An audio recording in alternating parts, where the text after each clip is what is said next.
사랑하는 성도 여러분, 우리 가정의 달로서 첫째 주, 둘째 주, 셋째 주를 함께 연합 예배로 드렸습니다. 그래서 아이들이 올라와 있다가 조금 빠지니까 약간 좀 허전한 느낌이 좀 드십니까? 네, 와, 그쵸. 네. 다음 우리가 정말 잘하는 다음 세대가 우리 가운데 함께 하는 것이 우리에게 얼마나 큰 기쁨인지 모르겠습니다. 우리가 그렇기 위해서 우리가 그 아이들을 위해서 날마다 함께 깨어서 기도하기를 원합니다. 우리 세대가 다음 세대가 이 교회의 미래이며 또한 이 지역의 미래이고 우리나라와 온 세계의 미래입니다. 그렇기에 우리가 그들을 위해서 관심과 사랑을 쏟아주며 그들이 정말 마음껏 뛰어놀 수 있도록 우리가 그들 곁에서 든든한 바위가 되어주기를 원합니다. 사랑하는 우리 장년 어른분들, 그 우리 아이들을 위해서 그것들을 해주실 수 있으십니까? 꼭 함께 그렇게 하기를 원합니다. 우리가 이 3주 동안의 연합 예배를 드리고 또한 가정의 달로서 각종의 맞는 행사에 따라서 이제 말씀들을 좀 전하다 보니까 저희가 원래 계속 전하려던 내용들에서 조금은 중간이 이렇게 탁 비어지는 상황이 발생을 하였습니다. 4월 제가 마지막 주에 전하였던 말씀이 우리 예수님께서 침례를 받으시는 내용이었는데 혹시 기억나시는 분 계십니까? 네, 당연합니다. 저도 기억이 안 나서 유튜브를 찾아봤거든요. 제 설교를 제가 다시 한번 들어봤습니다. 네. 참 많은 게 아직 부족하지만 그래도 함께 또한 나눌 수 있기를 원합니다. 예수님께서 이제 공생애를 시작할 때 가장 첫 번째 하셨던 일은 무엇이었습니까? 바로 침례를 받으시는 사건으로 시작을 하게 됩니다. 오늘 그때 그 장면이 첫 시작이 이와 같은 내용으로 우리 가운데 전하여 주고 있습니다. 마태복음 3장 1절 2절 말씀을 한번 같이 함께 읽어보도록 하겠습니다. 그때에 침례 요한이 이르러 유대 광야에서 전파하여 말하되 회개하라 천국이 가까이 왔느니라 하였으니. 그때에 침례 요한이 말을 하기 시작합니다. 유대 광야에서 전파하여 말을 하기 시작합니다. 무엇하라고요? 회개하라. 회개하라는 것의 의미를 제가 말씀드렸는데 기억이 나십니까? 회개하는 것은 하나님의 말씀을 떠났던 사람, 하나님을 떠났던 자가 다시 돌아오는 것을 의미합니다. 회개는 하나님께 돌아오는 것을 의미합니다. 지금 침례 요한이 우리에게 이렇게 전합니다. 회개하라. 하나님께 돌아오라. 왜 돌아오라고 말을 하고 있죠? 천국, 즉 하나님의 나라가 지금 다가왔기 때문입니다. 하나님의 나라는 무엇입니까? 천국은 무엇일까요? 천국은 죽어서 우리가 어딘가 가는 그곳이 아니라 하나님의 통치함이 임하여 있는 그곳이 바로 하나님의 나라입니다. 그렇게 하나님의 나라는 어디 저기 멀리 있는 것이 아닌 지금 우리 가운데 함께하고 있습니다. 하나님의 통치하심을 우리는 믿는 자이기 때문이죠. 그렇기에 지금 이 자리 가운데 하나님의 나라가 이미 임하여 있습니다. 믿으십니까? 이미 우리는 하나님의 나라 가운데 살아가는 자가 되었습니다. 하나님의 나라가 이 땅 가운데 이미 왔기 때문에 우리는 그 하나님의 통치 가운데로 다시금 돌아가야 될 필요가 있습니다. 오늘 침례 요한이 우리 가운데 전하여 주었던 것은 바로 이 내용을 담고 있습니다. 그런 그가 지금 이 내용을 전하고 나자 이런 일들이 벌어지게 됩니다. 마태복음 3장 5절 6절 말씀입니다. 이때 예루살렘과 온 유대와 요단강 사방에서 다 그에게 나와 자기들의 죄를 자복하고 요단강에서 그에게 침례를 받더니. 요한이 이렇게 선포하자 온 유대와 온 예루살렘에 있는 모든 사람들이 나와서 요단강에서 그에게 지금 무엇을 받게 되었죠? 침례를 받게 되었습니다. 사랑하는 성도 여러분, 침례의 의미가 무엇입니까? 침례는 내가 물속에 들어갔다가 나옴으로써 내 죄가 깨끗하여짐을 의미하고 있습니다.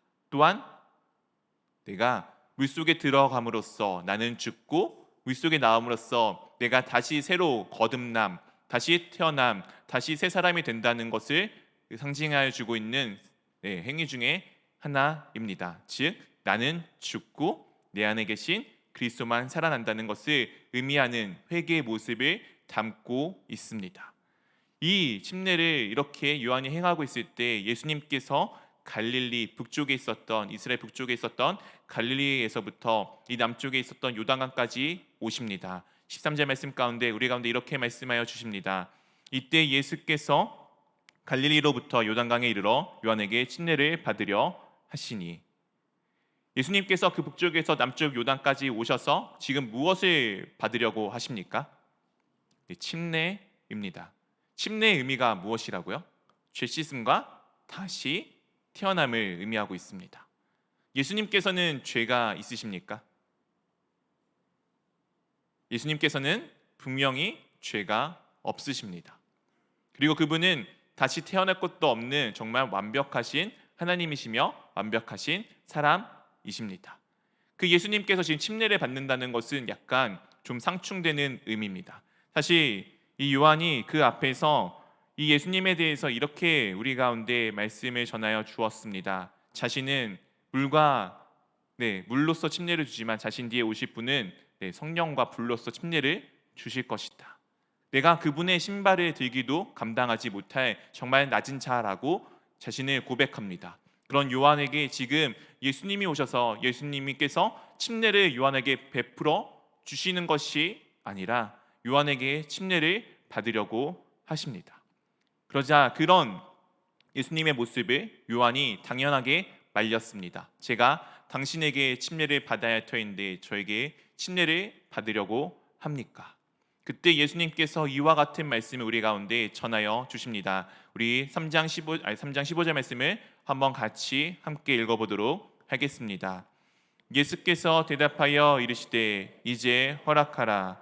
우리가 이와 같이 하여 모든 의를 이루는 것이 합당하니라 하시니 이에 요한이 허락하는지라. 예수님께서 지금 무엇이라고 말씀하십니까? 이제 허락하라. 내가 너에게 침례받는 것을 인정해주고 허락하여 주어라. 이같이 하는 것이 무엇을 하는 것이라고요? 모든 의를 이루는 것이다라고 말씀하여 주고 계십니다. 이 모든 의는 도대체 무엇일까요? 예수님은 이 땅 가운데 왜 오셨습니까? 왜 하나님이신 예수 그리스도가 나와 같은 사람이 될 수밖에 없었을까요? 우리는 하나님의 형상을 따라 지음을 받은 존재입니다. 사람이란 존재는 이 육체는, 이 겉모습은 이 땅의 흙으로 만들어졌지만 그 안에는 하나님께서 자신의 영을 불어 넣어 주셔서 하나님의 영이, 살아있는 하나님의 영이 담겨져 있는 존재입니다. 그렇게 우리는 하나님의 형상, 하나님의 모습을 닮은 자가 되었습니다.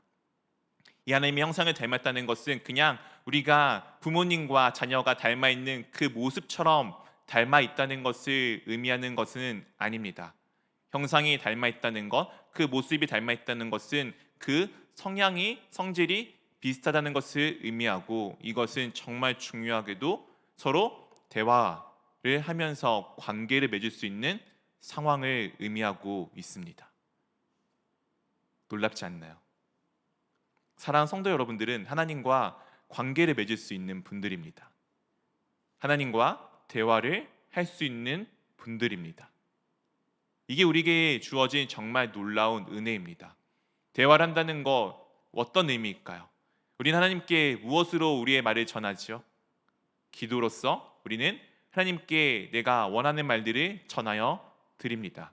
하나님께서는 우리 가운데 우리가 전한 말을 가지고 때로는 그것보다 앞서서 우리에게 수많은 방법으로 우리에게 본인의 뜻을 전하여 주십니다. 그것 중에 가장 우리가 잘 알 수 있고 명확하게 알 수 있는 것이 바로 우리 손에 들려있는 하나님의 말씀인 성경책입니다. 사랑하는 성도 여러분은 하나님의 음성을 듣기를 원한다라면은, 요즘에 정말 좋은 시대이잖아요. 얼마든지 여러분들이 성경책을 펼쳐서 하나님의 말씀을 듣고 볼 수 있게 되어져 있습니다. 그렇게 우리는 언제나 하나님께 내 말을 구할 수 있고 언제나 하나님의 음성을 들을 수가 있게 됩니다. 그러나 원래 이렇게 가까운 관계여야 됐던 우리가 하나님과 떨어지게 되었습니다. 왜 떨어지게 되었죠? 그것은 우리의 죄로 인함입니다. 우리가 죄로 인하여서 하나님 옆에 딱 붙어있던 우리가 하나님 곁에서 떨어지게 되었고, 그 떨어짐은 우리 가운데 있었던 하나님의 영이 없어진 것을 의미하고 있습니다. 그렇게 우리는 살아있는 존재가 아니라 하나님의 영이 내 가운데 들어옴으로써 살아있는 존재가 되었던 우리가 그 영을 잃어버림으로써 살아있는 존재가 아니라 우리는 죽은 자가 되게 되었습니다. 우리는 모두 다 죄인이 되었습니다. 내가 죄인이기에 나는 죽음을 벗어날 수 없는 자가 되었습니다. 우리는 이 죄값을 치르기 위해서 반드시 그 값에 알맞는 것을 해야지만 이 관계를 회복할 수가 있습니다. 그 관계를 회복하기 위한 그 죄값은 무엇입니까? 바로 나의 목숨입니다. 나의 생명입니다. 나의 생명을, 나의 죄의 값을 치르기 위해서 그렇게 내어 드리게 되면은 나는 어떤 존재가 되죠? 내 생명을 잃었기에 나는 죽은 자가 됩니다. 죽은 자가 되었기에 나는 더 이상 존재할 수가 없습니다. 그렇게 나는 하나님과 함께 붙기 위해서 나의 죄값을 들여서 내 목숨을 내놓았더니 나는 더 이상 살아있는 존재가 아니고 존재하지 않는 자가 되었기에 하나님과 관계를 회복할 수가 없게 됩니다. 이게 우리가 갖고 있는 딜레마입니다. 이것을 해결하기 위해서 예수님께서 우리 가운데 찾아오셨습니다. 그분이, 아무 죄가 없으신 그분이 치르는 값은 그렇게 자신의 죄값이 아니라 다른 누군가의 죄값이 될 수 있었습니다. 그렇게 예수님께서는 하나님이시지만 분명히 우리와 똑같은 이 사람의 모습을 하신 채 우리 가운데 오셨습니다. 바로 나의 죄를 대신 짊어지시기 위하여서 그렇게 오셨습니다. 오늘 예수님께서 이 모든 일을 이루는 것이 합당하다라고 하는 말씀은 제가 이렇게 길게 말씀드린 이 내용을 다 함축해서 담고 있는 말씀입니다. 이 모든 의, 하나님께서 하시고자 하는 의, 예수 그리스도께서 이루고자 하는 의는 바로 자신이 죽으심으로 인하여서, 죄 없인 자신이 죽으심으로 인하여서 죄가 가득한 우리의 죄를 다 용서하기 위함입니다. 예수님이 받으시는 침례는 그런 의미를 담고 있습니다. 그렇기에 요한이 예의가 발라서 겸손하여서 예수님께 그렇게 말한 것도 아니며, 예수님께서 겸손한 자여서 이 요한에게 그렇게 겸손한 마음으로 대답하신 것도, 그에게 와서 침례를 받으신 것도 아닙니다. 우리를 대신하여서 그분이 행하시는 모습을 분명히 드러내 줌으로써 우리가 어떻게 예수님이 어떤 자로서, 어떤 분으로서 우리 가운데 오게 되었는지를 분명히 밝혀 보여주시기 위함입니다. 예수님께서 그렇게 요한에게 침례를 받고 올라오시자 이와 같은 일이 우리 가운데 보여지게 됩니다. 마태복음 3장 16절 17절 말씀입니다. 예수께서 침례를 받으시고 곧 물에서 올라오실새 하늘이 열리고 하나님의 성령이 비둘기같이 내려 자기 위에 임하심을 보시더니, 17절 우리 함께 읽겠습니다. 하늘로부터 소리가 있어 말씀하시되 이는 내 사랑하는 아들이요 내 기뻐하는 자라 하시니라. 예수께서 침례를 받으시고 곧 물에 올라오시자 어떻게 되었죠? 하늘이 열렸습니다. 이 하늘이 열린다는 것은 앞에 있는 수많은 선지서를 통해서 우리가 알 수 있지만, 하나님께서 닫혀있던 하늘문을 여신다는 것은 닫혀있던 관계를 푸시고 우리와 함께 하기를 원하신다는 그 표현을 담고 있습니다. 이 하늘이 열리고 그리고 하나님의 성령이 비둘기와 같이 지금 예수 그리스도 위에 내려오심을 지금 예수님께서 보셨습니다.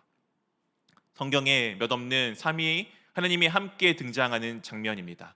예수님께서 침례를 행하시자 하나님께서 하늘문을 열어주시고 성령 하나님이 함께 하여 주십니다. 사랑하는 성도 여러분, 이것이 우리가 살아가야 되는 모습입니다. 내가 무언가 주님의 뜻대로 의를 이루기 위해서 행하면은 하나님께서 내게 응답하시기 위해 하늘문을 열어 나를 보십니다. 그리고 나 혼자 행하는 것이 아닌 성령 하나님께서 내 가운데 함께 하셔서 그 성령 하나님께서 내가 해나가는 일들을 도와주십니다. 내가 그것들을 할 수 있게 나와 함께하여 주십니다. 우리의 삶이 매일 이 모습을 동일하게 닮아가기를 원합니다. 우리의 모습이 이 예수 그리스도께서 그렇게 주님의 뜻을 이루기 위해서 행하셨던 그 일을 따라 우리가 그렇게 이루어갈 때 이와 같은 모습이 우리 가운데, 우리 교회 가운데 동일하게 있기를 원합니다.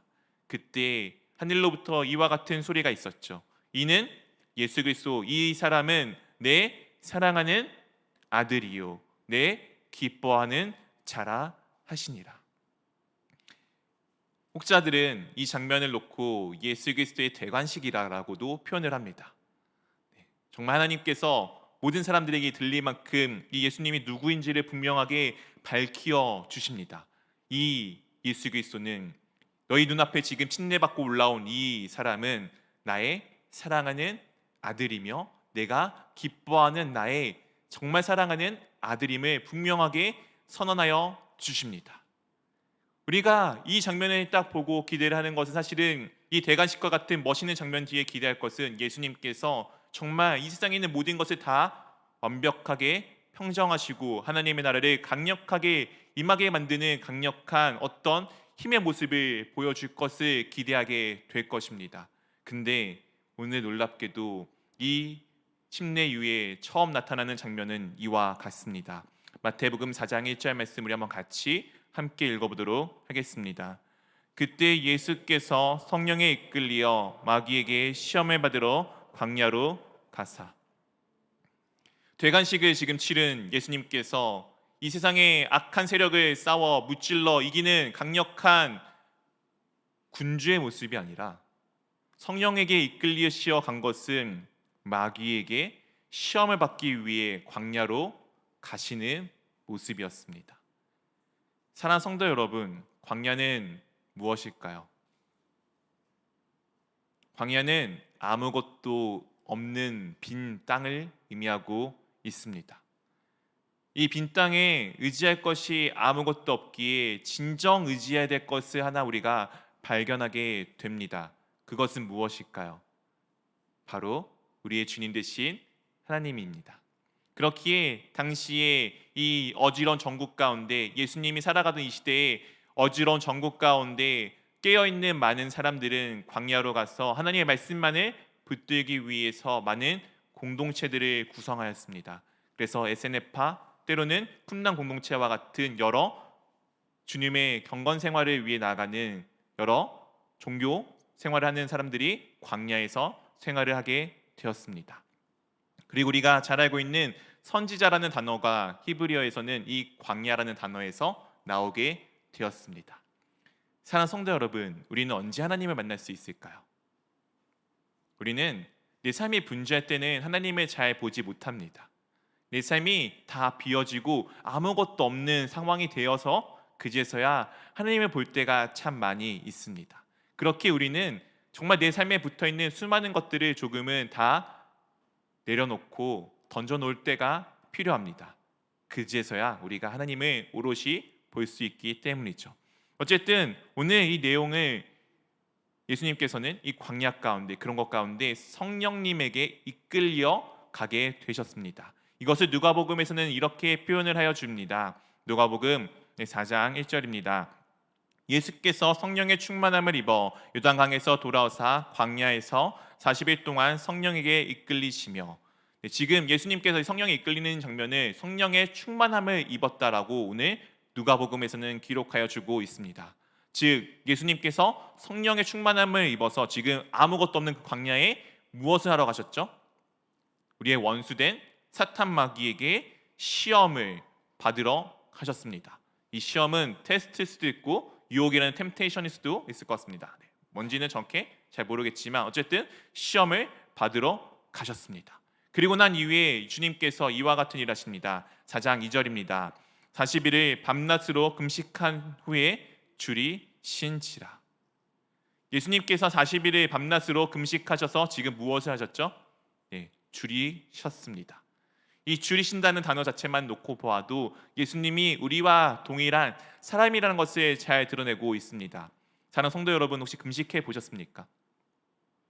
제가 최장으로 금식했던 시간은 3일입니다. 네, 짧죠. 네, 죽을 뻔했습니다. 네, 네. 마지막 날에 손이 떨려가지고 네, 40일 어떻게 금식하시는지 정말 대단하신 것 같아요. 어쨌든 이 중요한 것은 금식이라는 것은 결단코 참 쉽지 않다는 것입니다. 제 의지로 할 수 있는 것은 분명히 아닌 것을 제가 그 기간 동안에 분명히 알았습니다. 40일 동안 금식하시는 분들은 분명히 자신의 의지가 아니고 하나님의 능력이 있을 거라고 믿습니다. 어쨌든 예수님께서는 그 사실 밤낮으로 금식하신 후에 줄이셨습니다. 3일만 굶어도 배가 그렇게 고픈데 40일을 굶으셨으니 얼마나 시장하셨을까요? 그런 그때 정말 모든 힘이 다 빠지고 아무것도 없는 그 광야 가운데 그때 시험하는 자가 이렇게 나옵니다. 우리 마태복음 4장 3절 말씀 한번 같이 읽어보도록 하겠습니다. 시험하는 자가 예수께 나와서 이르되 내가 만일 하나님의 아들이여든 명하여 이 돌들로 떡덩이가 되게 하라. 정말 아무것도 없고 가장 연약해져 있는 그 순간에 시험하는 자가 나타납니다. 이 마귀의 이름은 바로 시험하는 자입니다. 여러분들을 유혹으로 빠뜨려 넘겨뜨리는 자입니다. 이 자가 지금 예수께 나와서 이렇게 말을 합니다. 너가 만일 하나님의 아들이라면. 이 사탄 마귀가 예수 그리스도께서 하나님의 아들임을 몰라서 만일이라는 것을 붙였을까요? 아니요. 사탄은 분명히 이분이 하나님의 아들임을 분명히 알고 있습니다. 그러나 이 만일을 붙인다는 것은 이것을 요구하는 겁니다. 너가 하나님의 아들임을 증명해 봐.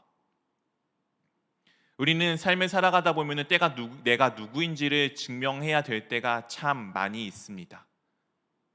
내가 어떤 사람인지를 누군가에게 보여주기 위해서 해야 되는 일들이 참 많이 있습니다.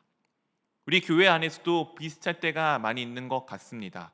저도 그러지 않으려고 많이 노력을 하지만 저도 목사라는 직함이 있잖아요. 목사라는 직함이 있기 때문에 이것에 걸맞는 행동과 일들을 하기 위해서 노력할 때가 있습니다. 즉 내가 목사임을 증명하기 위해서 무언가 할 때가 있을 때도 있다는 것입니다. 이게 제가 계속 안 하려고 하고 이것들을 멈추려고 합니다. 그 이유가 무엇이냐면은 내가 그것을 꼭 증명하지 않더라도 저는 변함없이 목사라는 직함을 가지고 있는 사람이기 때문입니다. 그렇게 우리는 사실은 증명할 필요가 없이 그냥 그것에 맞는 삶을 살아가면은 자연스럽게 내가 누구인지를 모든 사람이 알게 됩니다. 근데 오늘 이 예수님이 하나님의 아들임을 사탄 마귀가 증명해 보일 것을 요구합니다. 그러면서 이와 같은 것들로 요구를 하죠. 네가 하나님의 아들이라면은 명하여서 이 돌들로, 여기 있는 돌들로 떡을 만들어 네가 먹을 수 있는 것들로 만들어 보아라. 이게 저에게 이렇게 얘기했다면 저는 시험이 되지 않았을 겁니다. 왜냐하면 저는 불가능한 일이니까요. 근데 예수님은 그것이 가능하였습니다. 가능하니까 지금 시험이 되는 거예요. 예수님이 하나님의 아들임을 증명하기 위해서 지금 이 돌들을 떡덩이를 만들게 하라라고 지금 마귀가 유혹하는 것입니다. 예수님이 이와 같이 하실 수 있잖아요. 나 하나님의 아들이야. 이 정도쯤이야 얼마든지 할 수 있지. 그렇게 증명을 하여서 충분히 보여줄 수 있습니다. 그런데 예수님의 대답은 참 놀랍게도 그와 같지 않았습니다. 우리 한번 4절 말씀 한번 같이 읽어보도록 하겠습니다. 예수께서 대답하여 이르시되 기록되었을 때 사람이 떡으로만 살 것이 아니요 하나님의 입으로부터 나오는 모든 말씀으로 살 것이라 하였느니라 하시니. 예수님께서 지금 말씀하십니다. 그리고 그 말씀에 그냥 단순히 자신의 알고 있는 말씀이 아니라 하나님의 말씀을 인용하여서 하나님의 말씀을 그 사탄에게 지금 말해주고 있습니다. 사람이 떡으로만 살 것이 아니요 하나님의 입으로 나오는 모든 말씀으로 살 것이라 하였느니라 하니. 하나님의 말씀으로 살 것에 대해서 말씀하여 주십니다. 이 내용은 신명기 8장 2절 3절에 담겨져 있는 말씀입니다. 제가 한번 읽어봐 드리도록 하겠습니다. 네, 하나님 여호와께서 이 40년 동안에 네게 광야 길을 걷게 하신 것을 기억하라. 이는 너를 낮추시며 너를 시험하사 내 마음이 어떠한지 그 명령을 지키는지 지키지 않는지 알려 하심이라. 너를 낮추시며 너를 줄이게 하시며 또 너도 알지 못하며 내 조상들도 알지 못하던 만나를 네게 먹이신 것은 사람이 떡으로만 사는 것이 아니요 하나님의 입으로 나오는 모든 말씀으로 사는 줄을 내가 알게 하려 하심이니라. 이 내용에 오늘 예수님께서 배경의 이 말씀을 인용하셨던 그 배경이 이와 같습니다. 여호와께서 광야 땅을 헤매었던 이스라엘 백성들, 40년 동안 헤매었던 이 백성들, 그 걷게 하신 것을 기억하라라고 하시면서 하시는 말씀입니다. 그렇게 그들이 광야 가운데 걸었던 이유는 무엇입니까? 주님께서 낮추시고 시험하셔서 마음이 어떠한지, 하나님이 주신 그 말씀을 지키는지 지키지 않는지를 보기 위함이었습니다. 오늘 예수님께서 광야 가운데 나간 것도 이 이스라엘 백성들이 겪었던 그 모습과 동일합니다. 물론 40년과 40일이라는 시간의 차이가 있을 수 있지 모르겠지만 어쨌든 40이라는 숫자를 가지고 그 모든 것들이 이 모습을 드러내주고 있습니다. 그때 하나님께서 이스라엘 백성에게 주었던 것은, 이 광야 생활에서 주었던 것은 무엇이었습니까? 바로 만나였습니다. 그들 가운데 매일마다 하나님께서 그들이 먹을 것을 채워주셨습니다. 그것은 오늘 말씀에 따르면 그것이 그냥 떡이 아니라, 내 육신의 만족을 채우는 떡이 아니라 하나님의 말씀임을 분명히 우리 가운데 말씀하여 주고 있습니다. 이 하나님이 우리 말씀을 주신 이유는 다른 것이 아닌 내가 하나님 앞에 낮은 자임을 보기 위함입니다. 이 모든 것이 다 주님의 은혜임을 보기 위함입니다. 오늘 사탄 마귀는 분명히 예수님께 이렇게 유혹을 하였습니다. 너가 만일 하나님의 아들이라면 증명을 해봐. 그런 유혹하는 사탄 마귀에게 예수님은 자신이 얼마나 낮은 자이며 자신이 아닌 모든 것이 하나님께 달려 있음을 지금 이 말씀을 통해 고백하고 있습니다. 사랑하는 성도 여러분, 우리가 삶을 살아가다 보면은 때로는 내가라는 단어를 참 많이 쓰게 됩니다. 내가 이런 사람인데, 내가 이런 것들을 했는데, 내가 누군데, 내가 누구인 줄 알고. 교회 생활을 하다 보면은 그와 같을 때도 동일하게 있습니다. 이 내가 그렇게 강조되다 보면은 어느 순간 우리의 모든 것을 인도하신 주 하나님은 사라지게 됩니다. 내가 강조가 되다 보면은 하나님의 일하심은 사라지게 됩니다. 그렇게 주님께 당연히 올려드려야 될 영광을 우리는 잃어버린 채 살아가게 됩니다. 그런 우리는 이미 이 땅 가운데 임하여 있는 하나님의 나라를 잃은 자가 됩니다.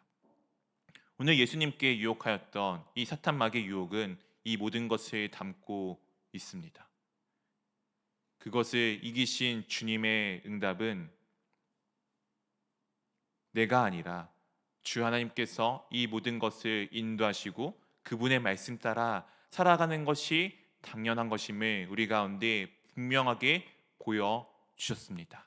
오늘의 이 내용이 말씀이 있었던 신명기 2장 3절 앞에 1절에 이렇게 우리 가운데 기록되어져 있습니다. 우리 한번 같이 1절 말씀 한번 같이 읽어보도록 하겠습니다.